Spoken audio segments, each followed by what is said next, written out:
So I'm Kristen. This is Haley, and we met actually on Instagram, right? We originally met like there, and then we had coffee, and then we found out we were neighbors.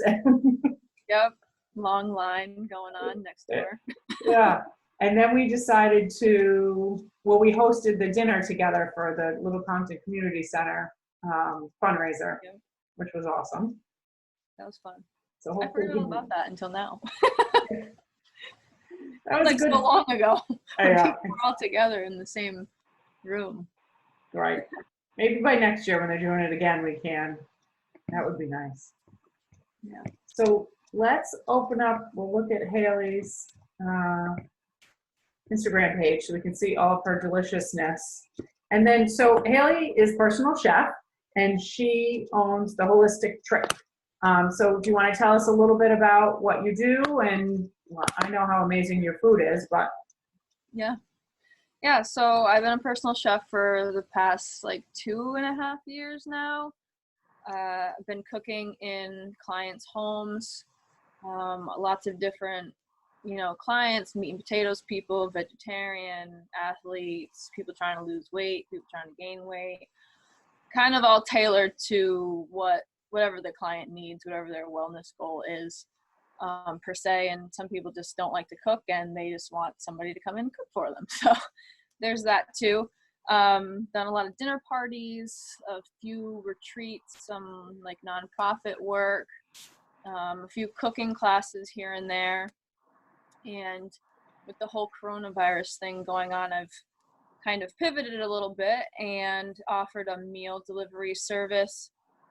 So basically the recipes that I've been cooking for clients for the past few years, just kind of taking those and producing them commercially at Hope in Maine in Warren, Rhode Island, and distributing them through, you can get it delivered to your home. Some people pick up at Hope in Maine if you're local.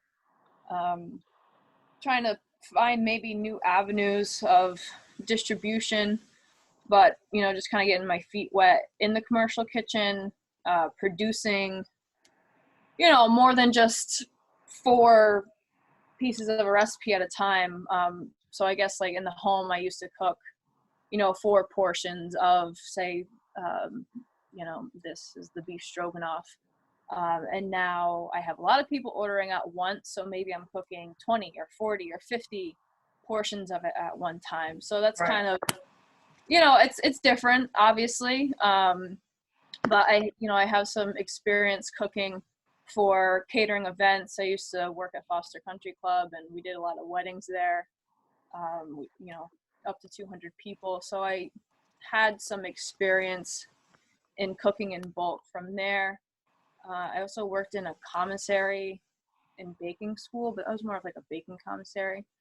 But just always, kind of was in the food industry and have a lot of mixed experience between baking and cooking and health. And I worked at a health food store, and I've worked on farms. So, my business is kind of culmination of all of those things, I guess, which is really cool for me, to obviously like create something out of nothing and just provide people with sustenance, preferably on the healthier side, and also trying to use local ingredients as much as I can, because it's really exciting, and you're just like, it's easier to support people that are your neighbors and in your community, and the money goes directly to them and their farm and their family, and like there's no middleman, and you're really giving your money to closer to home, I guess, like keeping it kind of in circulation in your own community, which is really important. And we're lucky to live in an area where we can do that. There's a lot of parts of the country and the world where that's not possible. In the cities and the inner cities, like they don't have farms and they don't have a lot of access to fresh food and things like that. So I feel really lucky to live here, because there's just so many farms around and really nice people behind the farms, growing the food and keeping it all going. So yeah, and you're very well connected to all the different farmers. Quite a few of them, and a lot of your stuff does come from local, which I think is so great. Like a double benefit. Right. Yeah, as a kid, like, I worked on a couple farms, and my grandfather used to be a carpenter, and like he always used to go around to all the different farms and like do little jobs for them, and things, and like he'd always bring me along, and it was just cool, like, because he loved people and he was definitely a people person, and he would always just show me the importance of helping your neighbor out, and like there are real people like out here doing this, like producing milk and like making cheese and stuff like that. It just doesn't like come from your grocery store. So I don't know. I mean, going to the farms is kind of nostalgic for me, and I hope one day I can have a little farm of my own, maybe, because I just like that whole vibe. Yeah. And now that you're at Hope and Main, you've partnered with some other chefs to do this Nourish Your Neighbors program as well, right? Yeah, I've been working with another personal chef who I've known for, I think, 2 years too. Like, I think she joined the United States Personal Chef Association right around the same time that I did. She's a couple years older than me, but we're around the same age, and she's been helping me a lot. Her name's Michaela, and she lives in Holbrook, so she's a little far, but she makes the trek down to help me, so I'm always so grateful. That's great.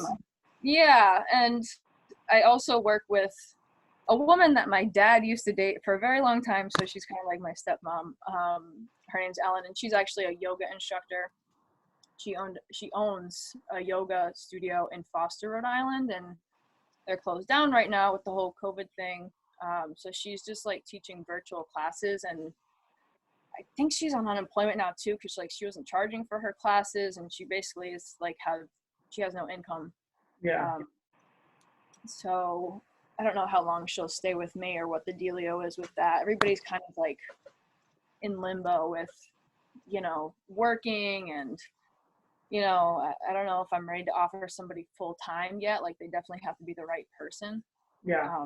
But, dipping and dabbling and calling up some old chefs that I had their application from last year, and just like, hey, like, can you fill in here? Can you help me here, or whatever?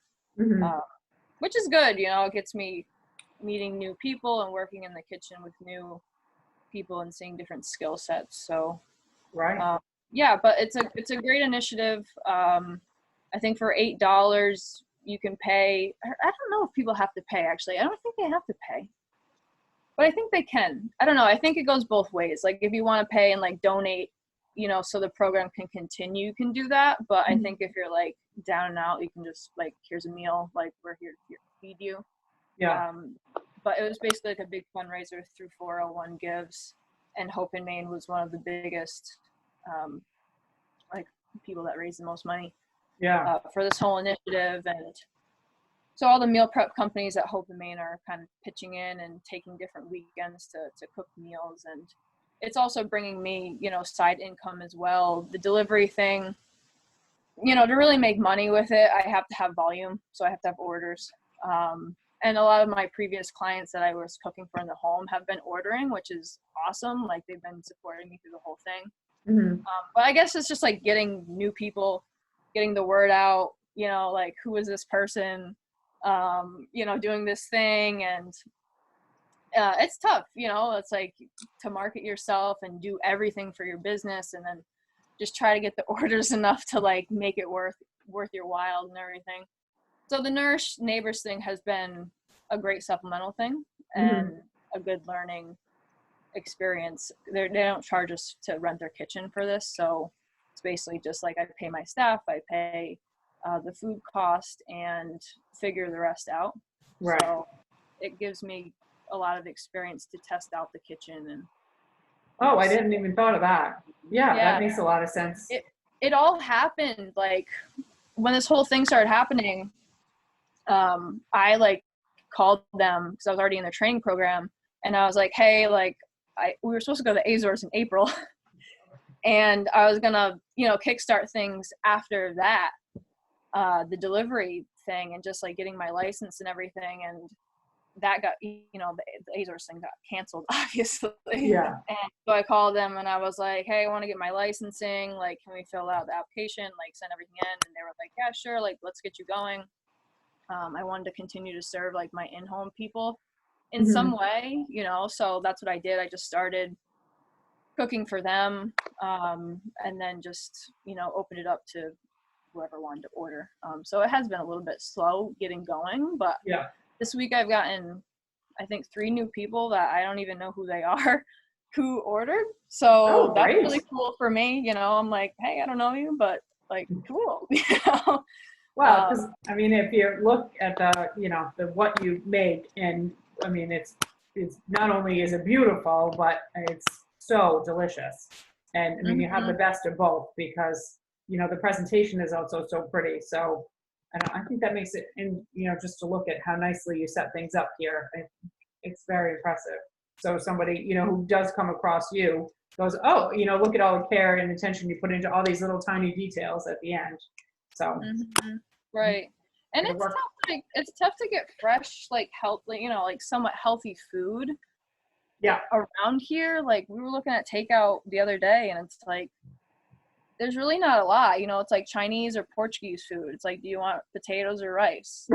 Like kind of thing. And there's so much like local meat and like veggies being grown and like not really being utilized except to the restaurants who are like in Providence or up in Boston. Like this stuff's all being like shipped out somewhere, and now that the restaurants are kind of closed, they're slowed down, the farmers have kind of lost like their bread and butter for wholesale selling, Right. nice Right. vegetables So and meats and stuff.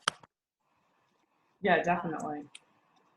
So yeah, Well, I it's been think it's wonderful that nice. you've been able to pivot a little bit during this crisis, and at least I guess it kind of jump started plans that you had already had, push them Right. into go time. Right. Yeah, it was a silver lining for me. So I'm just figuring it out, and I'm really enjoying it though. Like I'm having a blast. I'm like, I can cook for like 20 people or 100 people in a day, like it's fun. Well, Yeah. that is so great. I'm glad we finally got to connect, and good luck to you. And hopefully it Thank just you. continues to grow. I know. Thank you. Thank you for always supporting me as well. We'll have to do another dinner soon. Yeah, most definitely.